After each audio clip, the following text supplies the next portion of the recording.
Brett, tell me a little bit about these awards today. I mean, you've got several officers and some high numbers on these DWI arrests.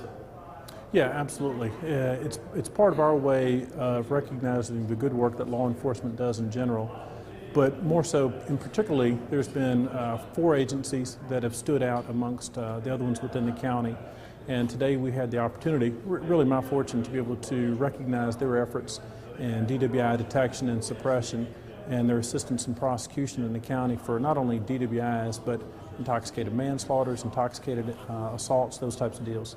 The work that these people do for their agencies simply goes above and beyond the call of duty, the type of dedication that they show, the extraordinary efforts that they make, not only for their craft as officers during that 8 hours, but you heard many examples today of how these individual officers will then on their own time take additional training, additional work, additional classes, so that they can become experts, recognized as accident reconstruction experts or drug recognition experts. What about the numbers over the past several years, both the lake and on land?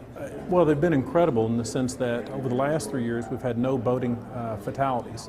And Parks and Wildlife has really stepped in quite a bit and is responsible for 95% of the arrests of all BWIs, which is the boating while intoxicated, on Lake Conroe. In conjunction with Precinct 1, Constable Chumley's office, you've got a really nice combined team effort now going on Lake Conroe, trying to help people stay safe not only on the lake, but once they get off the lake onto 105 and start driving.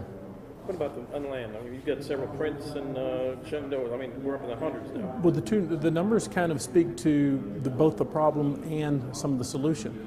We had 2 officers who were given awards, and as part of that, you recognize the fact that both of them had done over 100 DWI arrests and successful prosecutions individually. And on one hand, it's an extraordinary accomplishment on behalf of these individual officers, but it still saddens you to see that there is one officer who can still get 100 arrests for just DWI. And so the numbers are still the type of thing that makes you think, I would love for the Officer of the Year to have 20 DWI arrests if that's where the DWI numbers were. We have seen a downtick or a decline in DWI arrests, not only through the United States, but the state of Texas and this county as well, which is indicative to me that the DWI enforcement is working.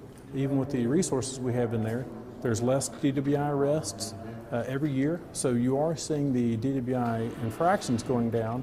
But not only that, and I think more importantly, you've seen the DWI intoxicated fatality cases, intox manslaughters, with a huge drop. We've seen close to a 70% drop in filings for intoxicated manslaughter cases. And that's really to the core of law enforcement, which is protecting and serving the people in the community and trying to save people's lives.